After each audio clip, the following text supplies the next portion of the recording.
히브리서 13장 1절부터 3절까지 말씀을 본문으로 해서요, 형제 사랑하기를 계속하고, 형제 사랑하기를 계속하고 라는 제목으로 말씀을 나누도록 하겠습니다. 우리가 지난주에는 시내산과 시온산의 차이를 나누었었어요. 시내산은 옛 언약이 체결된 장소였었죠. 그 시내산에서 이스라엘 백성들은 소멸하는 불 앞에서 두려워하며 떨었었습니다. 아무도 그 하나님 앞에 가까이 이르지 못했었어요. 한편 새 언약의 중보자 되신 예수 그리스도를 믿는 믿음 안에서 새롭게 된 새 언약의 백성된 우리들이 이른 곳은 시내산이 아니라 시온산이죠. 시온산은 이 땅에 있는 산이 아니라 하나님의 도성 하늘의 예루살렘입니다.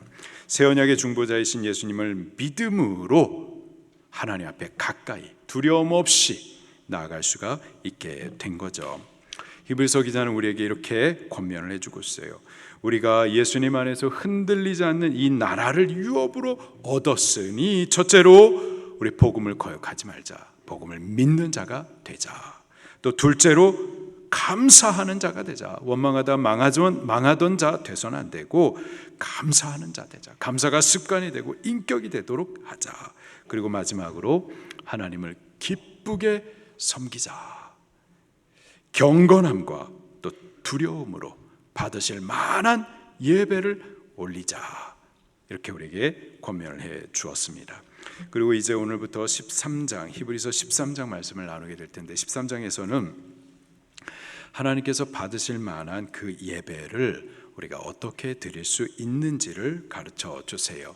히브리서 13장은 마지막 장이기도 하고 결론적인 장이기도 하는데, 우리에게 예배와 관련해 가지고 크게 두 가지를 가르쳐 주십니다.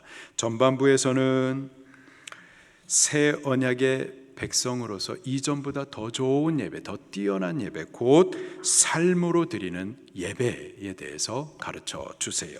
그리고 후반부에서는 새 언약의 공동체와 함께 드리는 예배에 대해서도 가르쳐 주십니다. 오늘은 전반부, 곧 새 언약의 백성으로서 삶으로 드리는 예배를 같이 나누도록 하겠습니다. 옛 언약의 백성들, 그들이 드리는 예배는요, 구별된 한 장소에 모여서, 성전에 모여서 예배를 올렸었죠.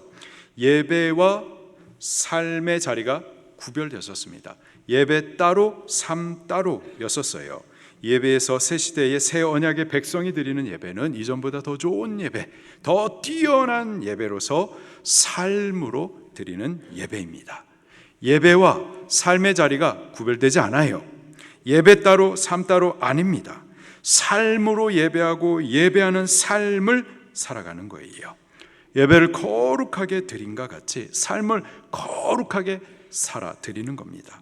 성전에 모여가지고 예배를 거룩히 드린과 같이 우리의 각각의 삶의 현장 가운데에서 거룩한 삶을 삶으로 하나님 앞에 예배를 올려 드리는 거예요. 오늘 본문은 그 중에 한 가지를 우리에게 가르쳐 주는데, 곧 형제를 사랑하는 겁니다. 형제 사랑함, 이것이 바로 예배인 거예요. 그것이 우리가 삶의 현장 가운데서 하나님 앞에 영광을 올려드리는 예배가 되는 겁니다. 하나님 사랑은요, 반드시 사람 사랑, 이웃 사랑, 형제 사랑으로 이어지죠.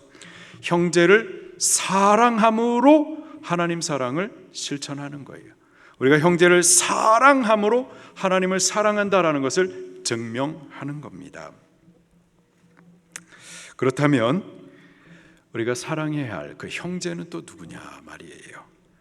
우리가 사랑해야 할 형제, 첫 번째로 예수님 믿는 성도입니다. 1절 말씀을 같이 읽을게요. 시작. 형제 사랑하기를 계속하고. 형제 사랑, 헬라식 발음으로는 필라델피아입니다. 미국 동부에 있는 도시의 이름과도 같은데요. 필로스, 아델포스 훅 눌러져 가지고 만든 단어가 필라델피아. 필로스 하면은 사랑, 아델포스 하면 형제, 그래서 필라델피아 하면은 형제 사랑이라는 뜻입니다. 그래서 형제라고 말하면은 그리스도 예수님을 믿는 믿음으로 거듭난 성도를 말하는 거예요. 우리가 예수님 믿을 때 거듭나죠? 여보세요? 예수님 믿을 때 우리 다시 태어나는 겁니다. 다시 태어날 때는요, 한국 사람으로 다시 태어나는 것이 아니라 하나님 나라 백성으로, 영적으로는 이스라엘 사람으로 다시 태어나는 거예요. 하나님이 우리의 아버지가 되고 우리는 하나님의 자녀로 다시 태어나는 겁니다.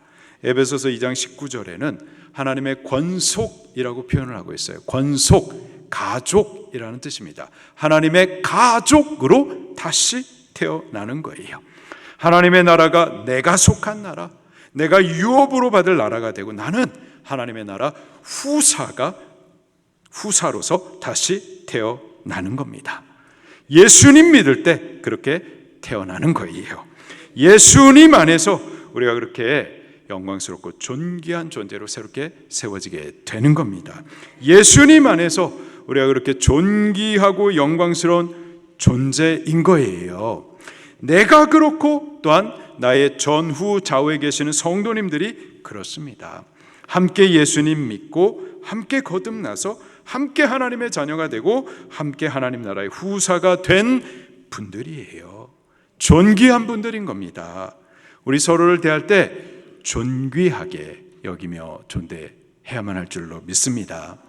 그렇게 하십시다. 이 시간 서로 좀 인사해 보도록 할게요.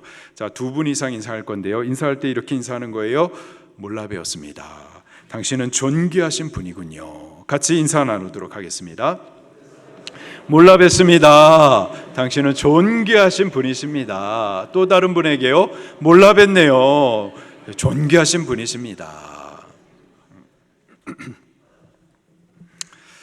우리 함께 예배하고 계시는 전후 좌우에 계시는 성도님들이 함께 예수님 믿고 함께 거듭나서 함께 하나님의 자녀가 되고 또 서로 형제와 자매가 된 분들이에요. 우리가 사랑해야 될 첫 번째 대상인 겁니다.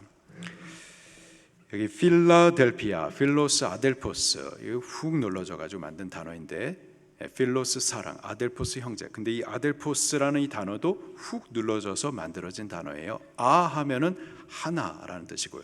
델포스 하면은 어머니의 자궁이라는 뜻입니다. 그래서 한 어머니의 자궁에서 태어난 자들, 그들이 바로 아델포스 형제인 거죠. 한 자궁에서 태어난 이들. 예수님은 태초부터 계신 하나님의 말씀이십니다. 그 말씀이 육신을 입어서 우리 가운데 오실 때에 마리아의 몸을 통해서 성령으로 나셨어요. 우리도 마찬가지입니다. 우리도 새 언약의 중보자이신 예수님을 믿을 때 성령으로 거듭나는 거예요.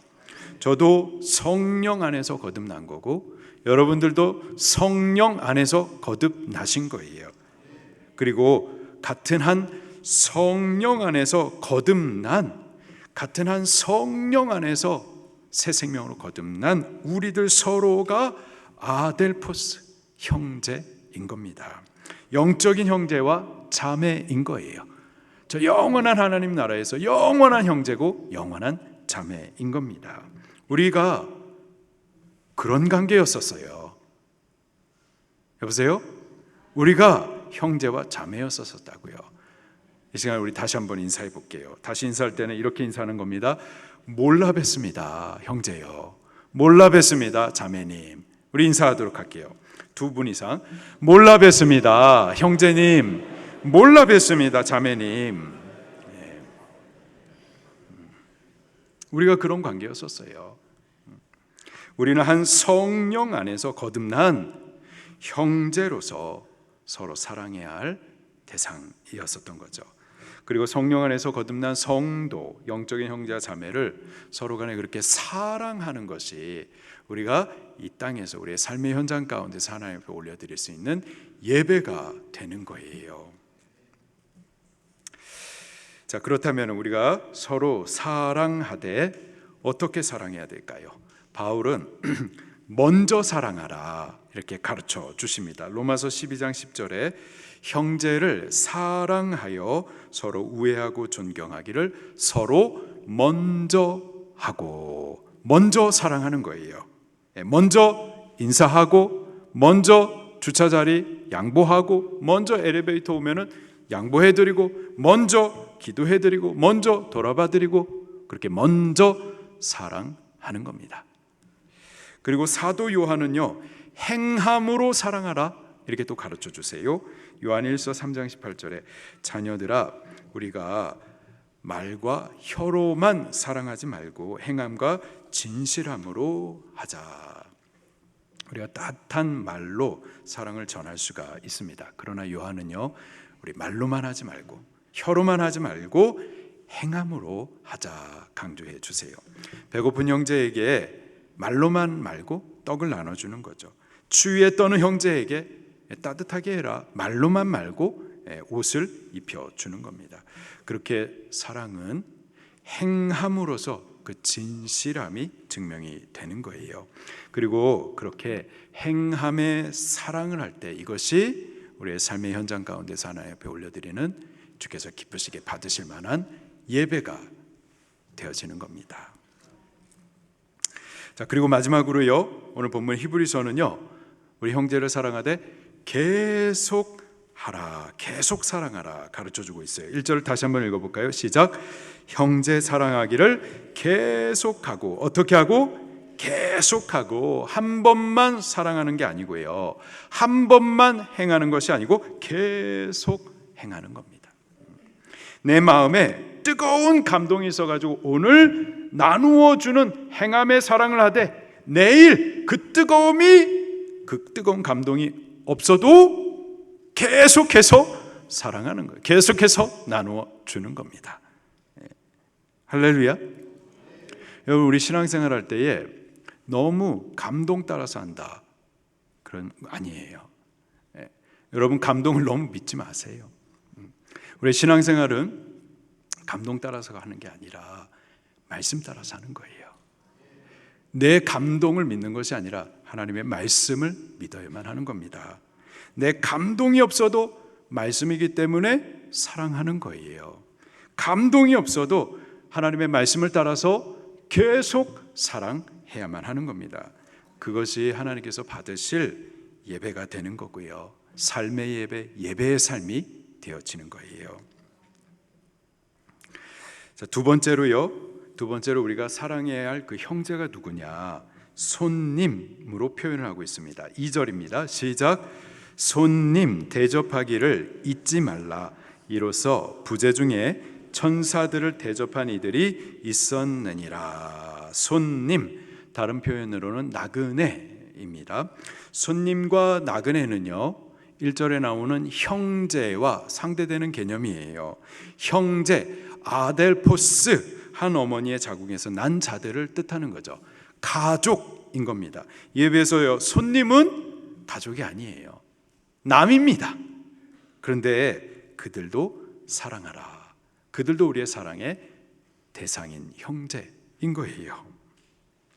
여기 나그네, 손님을 두 가지 의미로 볼 수 있겠는데요. 첫 번째로는 이 형제와 상대되는 개념으로서 불신자, 곧 교회 바깥에 있는 사람들을 의미합니다. 형제는 예수님을 믿음으로 성령 안에서 거듭난 성도인 거죠. 반대로 손님은 불신자를 말하는 겁니다. 성도 아닌 자, 교회 바깥에 있는 자로 보는 거죠. 그들까지도 사랑하라는 거예요. 여기 히브리인 성도들, 그들은 카타콤에 숨어서 신앙을 지키고 있었습니다. 신앙을 포기할 수 없었기 때문에 다른 것을 다 포기하고 카타콤에서 생활을 하고 있었던 거죠. 그러다 또 발견이 되면은 온갖 잔인한 방법으로 죽음에 던져졌었습니다. 자, 그들을 박해하고 죽게 했었던 자들 누구죠? 교회 공동체 밖에 있었던 사람들이었어요. 히브리인 성도들에게 손님, 나그네, 교회 바깥의 사람, 그들을 핍박하고 죽이던 자였었습니다. 우리 형제와 자매를 여러 가지 잔인한 방법으로 죽이던 자, 원수였었던 거죠. 그런데 히브리서 기자는 그들까지도 사랑하라라는 거예요. 어렵죠. 많이 어려운 겁니다. 근데 예수님께서도 동일한 말씀을 하십니다. 마태복음 5장 44절부터 48절에 이렇게 말씀하세요. 나는 너희에게 이르노니 너희 원수를 사랑하며. 원수를 어떻게 하며? 사랑하며. 근데 그 원수가 누군가 보니까 너희를 핍박하는 자, 너희를 핍박하고 죽이는 자. 근데 그들을 위하여서 기도하라. 계속해서 말씀하시기를 너희가 너희를 사랑하는 자를 사랑하면 무슨 상이 있으리요? 세리도 이같이 아니하느냐? 또 너희가 너희 형제에게만 무난하면 남보다 더하는 것이 무엇이냐? 이방인들도 이같이 아니하느냐? 그러므로 하늘에 계신 너희 아버지의 온전하심과 같이 너희도 온전하라. 하늘에 계신 아버지의 온전하심 같이, 그가 우리를 사랑하심과 같이 우리도 형제만 아니라 우리를 핍박하는 그 원수까지도 사랑하라는 거예요. 하나님의 온전하심과 같이, 하나님이 우리를 사랑하심과 같이, 하나님께서 우리를 언제 어떻게 사랑하셨는데요? 로마서 5장 8절에 보니까 우리가 아직 죄인 되었을 때에 그리스도께서 우리를 위하여 죽으심으로 하나님께서 우리에 대한 자기의 사랑을 확증하셨느니라. 하나님께서 우리를 언제 사랑하셨다고요? 우리가 아직 죄인 되었을 때, 우리가 아직 원수 되었었을 때, 우리가 당신을 향하여서 못 박고 창으로 허리를 찌를 때, 그때 우리를 사랑하셨었던 거예요. 어떻게 사랑하셨나요? 원수된 우리를 위하여 죽으심으로 사랑하셨어요. 우리가 죽어야 되는데 우리를 대신하여 죽기까지 하여 사랑하셨었던 겁니다. 예수님께서 십자가에 달리실 때에 당신을 못 박는 자, 창으로 그 허리를 찌르는 자, 그들을 저주하시지 않으셨어요. 기도하셨어요. 아버지여, 저들의 죄를 용서하여 주옵소서. 죄인된 우리, 원수된 우리의 구원을 위하여서 기도하셨었던 거죠. 그와 같이, 그의 온전하심과 같이, 그가 우리를 이렇게 사랑하신과 같이 우리도 원수를 사랑하며 우리를 핍박하는 그들의 구원을 위하여서 기도해 주는 겁니다. 어렵죠? 네. 우리를 아프게 하면은 나도 와서 눈 찌르고 싶고 말이에요. 나에게 눈물 나게 하면 그냥 피눈물 나게 해주고 싶고, 내가 운전해 가는데 내 앞으로 확 오면은 오씨 하면서 기아 올리고, 그게 우리의 본성이에요. 그러나 우리가 예수 그리스도 새 언약의 중보자이신 예수님을 믿고 거듭났으니, 하나님의 자녀, 하나님의 백성 됐으니, 예전과 다르게 이제 하나님의 백성답게 원수까지도 사랑해주고 그들의 구원을 위해서 기도해 줘야만 하는 겁니다. 그리고 우리가 그렇게 원수를 사랑할 때, 그들 구원을 위해서 기도할 때, 바로 그것이 우리의 삶의 현장 가운데서 올려드릴 수 있는 예배, 하나님께서 기쁘시게 받으시는 예배가 되는 겁니다. 두 번째로 여기 손님, 이 나그네를 아까 전에는 교회 바깥에 있는 사람으로 보는 견해인데, 이번에는 복음 순례자로 보는 의견입니다. 사실 본문은 그렇게 보는 것이 더 맞아요. 여기 손님을 대접하라, 우리가 대접해야 될 그 손님은 복음 순례자가 맞습니다. 바울은 1차, 2차, 3차에 거쳐가지고 선교 여행을 했었죠. 여기저기 이곳에서 저곳에서 주의 교회를 부지런히 세우고 또 부지런히 신방했었습니다. 한 교회에 머물러 있을 수가 없었어요. 복음 전하기 위해서 이 교회도 가고 저 교회도 가고 부지런히 돌아다녔었습니다. 신약 성경은 바로 그렇게 복음을 위해서 여기저기 떠돌아다니는 그 나그네들, 바로 그들을 손님이라고 칭합니다. 바로 그들 대접하기를 잊지 말라 권면해주고 있는 거예요. 잊지 말라. 라고 말을 하는데, 로마서 12장 13절에 보니까는 손 대접하기를 잊지 말라 정도가 아니라 힘쓰라 이렇게 또 가르쳐 주세요. 힘쓰라. 이 말은 우리가 할 수 있어 가지고 넉넉해서가 아니라 할 수 없는 형편인데, 그래서 어렵지만은 힘을 써가면서 대접해라 라는 말씀이죠. 어떻게 대접해야 될까요? 따뜻한 음식으로 대접하고, 또 쉴 곳을 마련해 주기도 하고, 복음을 위해서 수고하고 지친 몸을 쉬게도 하고, 다시 새 힘을 얻게 해서 이 사역을 위해서 전진해 나갈 수 있도록, 또 그 사역의 필요들을 우리가 챙겨주고 채워주고 또 지원해 주는 거죠. 이러한 사랑의 대접이 하나님께는 예배가 되는 거예요. 할렐루야. 특별히 우리가 손님 대접하는 일에 대해서요, 성경이 덧붙이는 말씀이 있어요. 2절 말씀을 다시 한번 읽어볼게요. 시작. 손님 대접하기를 잊지 말라. 이로써 부지 중에 천사들을 대접한 이들이 있었느니라. 아멘. 부지 중에 손님을 대접했는데 천사를 대접한 일이 되었다. 어떤 사건을 말하는 걸까요? 창세기 18장에 아브라함이 천사를 대접했었던 그 사건을 지금 말해주고 있는 겁니다. 아브라함이 손님을 대접했는데, 근데 그 손님이 사람의 몸으로 현현한 천사들이었었던 거예요. 손님 대접한 일이 부지 중에 천사 대접한 일이 됐었던 겁니다. 근데요, 천사만이 아니었었어요.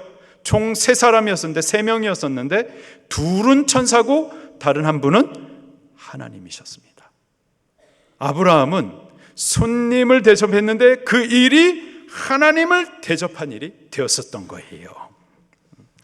복음 전도자, 복음을 위해서 여기저기 떠돌아다니는 그 나그네, 그분을 우리가 손님으로 대접하는 그 일이 하나님을 대접하는 것처럼 이 일이 얼마나 크고 복된 일인지를 우리에게 지금 강조하여 가르쳐주고 계시는 거예요. 실제로 우리가 복음 전도자를 대접하는 일은요, 하나님이 기쁘시게 받으실 예배가 되고요, 하나님께서 기뻐하시며 복을 주시는 통로가 되기도 합니다. 열왕기하 4장에 보게 되면은 엘리사가 복음을 증거하기 위해서 이곳저곳 다니다가 수넴 땅에 다닐 때에 그 수넴의 한 여인이 엘리사를 하나님의 사람으로 여기면서 존대히 대접했었어요. 자기 집 옥상에다가 선교사님을 위해서, 선지자를 위한 숙소를 만들고 책상과 의자를 제공하고 따뜻한 음식을 공개해 주었었죠.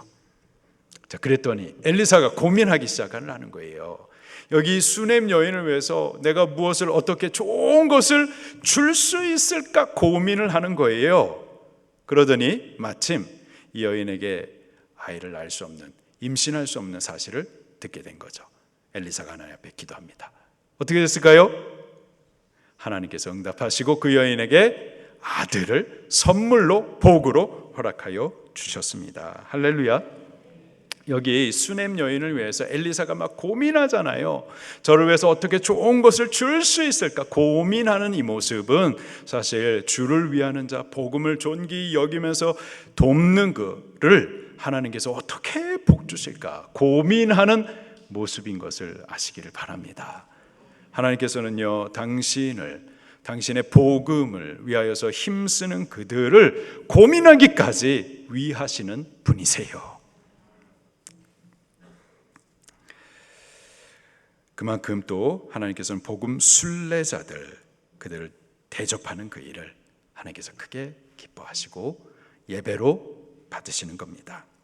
오늘 본문에서 손님은 바로 복음을 전하기 위해서 여기저기 순회하는 복음 전도자, 선교사들을 가리키는 거예요.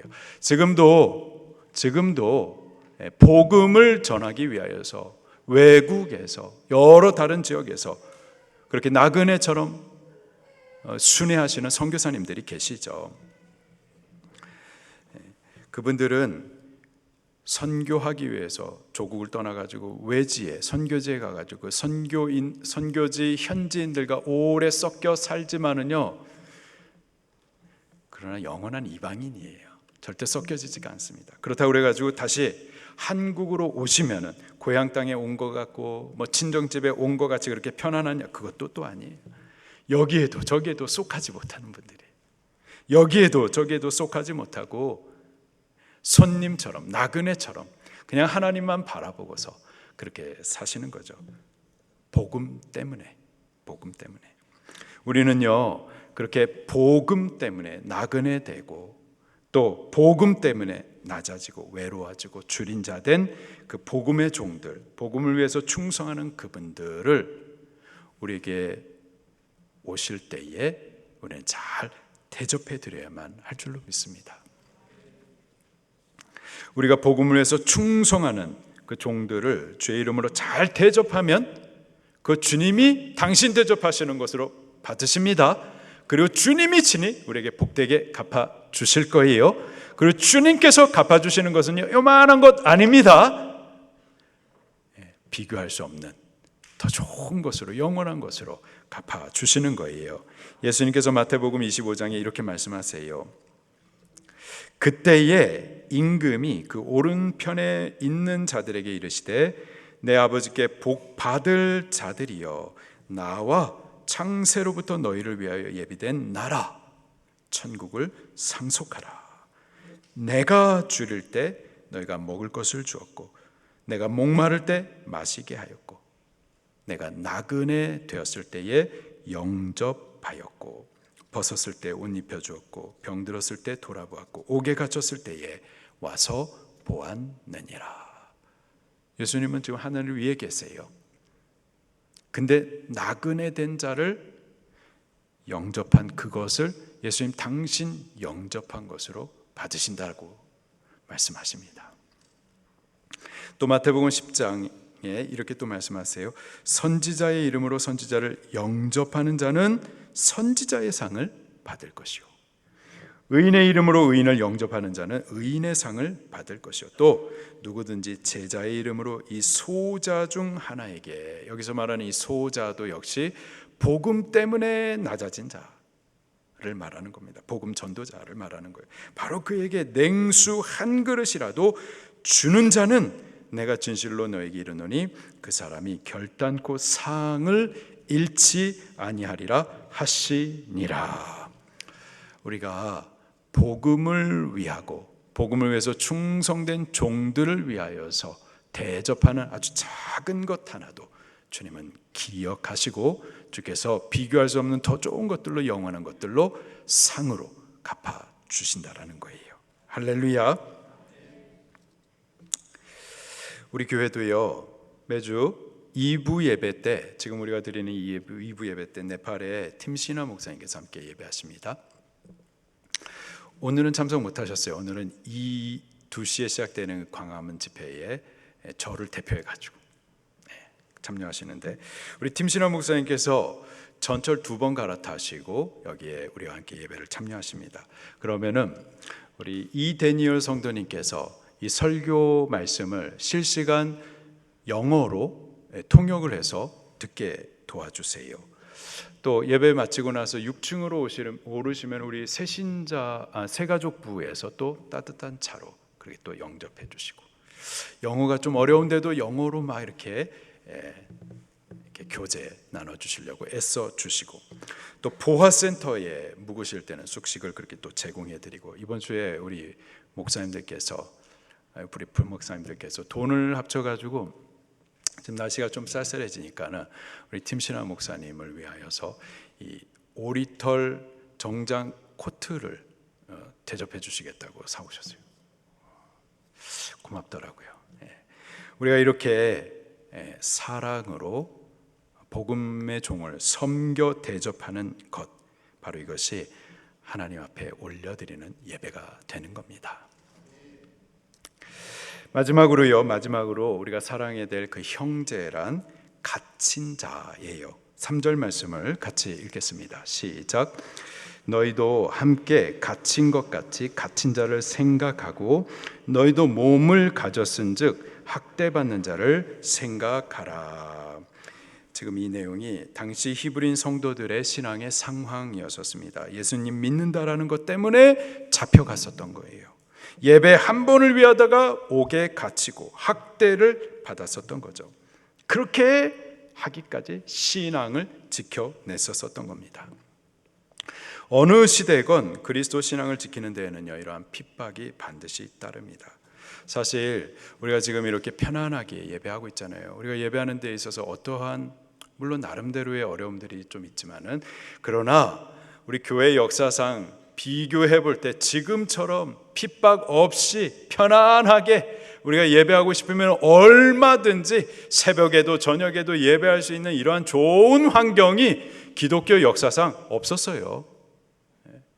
이렇게 우리가 편안하게 예배할, 이렇게 학대 없이 예배할 수 있는 때가 기독교 역사상 없었었다고요. 지금도 마찬가지예요. 지금도 38선 바로 위에만 올라가도요, 우리가 이렇게 자유롭게 예배할 수 없습니다. 예배 한 번을 위해서 목숨 걸어야만 하고 그렇게 죽는 사람들이 많이 있단 말이죠.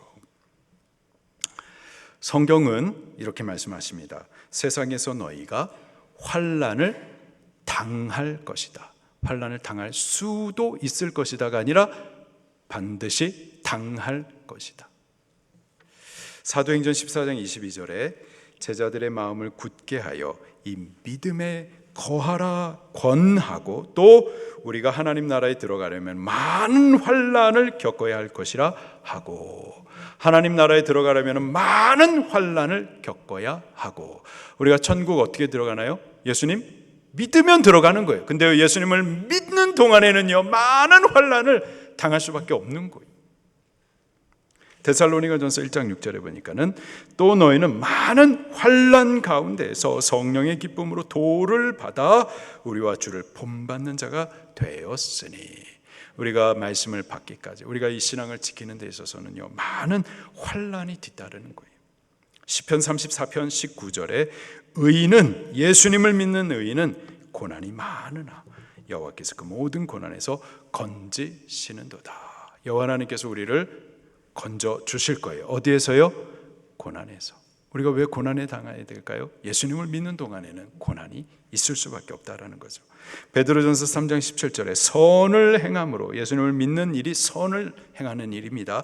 이 선을 행함으로 고난 받는 것이 하나님의 뜻일진데, 우리가 예수님을 믿는다라는 것, 그것은 고난을 받는 일이에요. 고난을 받기까지 이 신앙을 지켜내야만 하는 거죠. 이런 환난 당하는 것이 남 얘기가 아니기 때문에 3절에 우리에게 이렇게 권면해 주는 거예요. 너희도 함께 갇힌 것 같이 갇힌 자를 생각하라. 학대 받는 자를 생각하라 라는 거예요. 남 일이라고 생각하지 말고 그들을 위하여서 같은 간절함과 같은 마음으로 기도해 주라는 거죠. 북한의 악한 정권과 체제 아래서 억류된 동포들, 믿음 지키려다가 갇혀 고통 가운데 주님의 위로의 날, 신원의 날을 바라보면서 하루하루 지옥을 견뎌내고 있는 이들, 그들을 위해서 우리 기도해 줘야만 할 줄로 믿습니다. 같은 동포인데, 같은 언어를 쓰는 자들인데, 38선 바로 위에 바로 아래 너무나 달라요. 38선 바로 위에는 지옥을 견뎌내고 있는데, 지금 우리는 아무런 학대 없이 박해 없이 편안하게 예배하잖아요. 우리가 이렇게 편안하게 예배하도록 하심에는 분명한 목적과 이유가 있는 줄로 믿습니다. 편안하게 기도하고 예배하고 예수님 믿다가 우리 천국 가고 그게 전부가 아니라, 얼마든지 자유하며 기도할 수 있는 이 형편 가운데에서 억류되어 있는 저들의 구원을 위하여서 기도하라고 하나님께서 특별한 은혜를 지금 우리에게 허락해 주시는 것으로 믿으시기를 바랍니다. 기도해 줘야만 할 거예요. 북한의 악한 정권과 반기독교 체제고 사회주의 체제, 또 김일성을 태양신으로 모시는 그 발해 재단, 그 속히 무너지도록 우리 기도하셔야만 하는 겁니다. 북한 동포를 돕기 위해서 여기서 얼마 헌금을 보내는 거, 그거 아무런 의미 없어요. 김정은 체제 유지를 위해서 사용되는 것밖에는 더 이상이 없어요. 망해야 돼요. 망해야 그 백성이 자유함을 얻을 수가 있는 거죠. 그리고 그리스도 예수님께서 이 나라 저 나라의 왕이 되셔 친히 통치하시는 한 나라 대한민국으로 힘있는 나라로 일어나가지고 힘있게 열방을 복음 증거해주는 제사장 나라가 되도록, 선교 강국이 되도록 우리 기도하셔야만 하는 겁니다. 구약시대에 새 언약의 구약 시대 옛 언약의 시대에는요, 구별된 한 장소에 모여가지고 성전에 모여서 예배를 드렸었어요. 예배의 자리와 삶의 자리가 달랐었습니다. 예배 따로 삶 따로 했었어요. 그러나 새 언약의 시대에 새 언약의 백성된 우리들의 예배는 다릅니다. 더 좋은 예배, 더 탁월한 예배를 우리에게 가르쳐 주시는데 삶으로 드리는 예배, 예배의 삶으로 예배하는 거죠. 그리고 그 첫 번째 가르쳐 주시는 바가 형제 사랑입니다. 형제를 사랑함으로 우리의 삶의 각 처소에서 하나님을 예배하는 거예요. 예수님을 믿고 한 성령으로 거듭난 성도들이 우리의 형제와 자매인 겁니다. 우리 지금 전후좌우에 계신 여러분들이 같은 한 성령으로 거듭난 형제들이에요. 우리 서로 간에 뜨겁게 사랑하십시다. 먼저 사랑하고 또 행함으로 사랑하고 계속 사랑하십시다. 또 손님, 곧 아직 예수님 믿지 않고 거듭나지 않은 분들, 교회 바깥에 있는 분들, 우리가 그분들도 사랑하되 그분들의 구원을 위해서 기도해 주십시다. 그리고 복음을 위해서 수고하는 나그네 된 복음 전도자들, 그들을 우리는 또 잘 대접해 드리도록 하십시다. 그리고 신앙 지키다가 갇히고 학대받는 자들, 우리 그들을 돌아보면서 그들의 구원을 위해서 같이 기도해 주십시다. 바로 그것이 우리의 삶의 현장 가운데서 하나님 앞에 올려드리는 예배가 되는 겁니다. 그것이 더 좋은 예배, 삶의 예배인 거예요. 우리 이번 한 주간 동안 그런 예배의 삶을 살아가기를 힘써 보십시다. 우리 함께 말씀 붙들고 통성으로 기도하시겠습니다.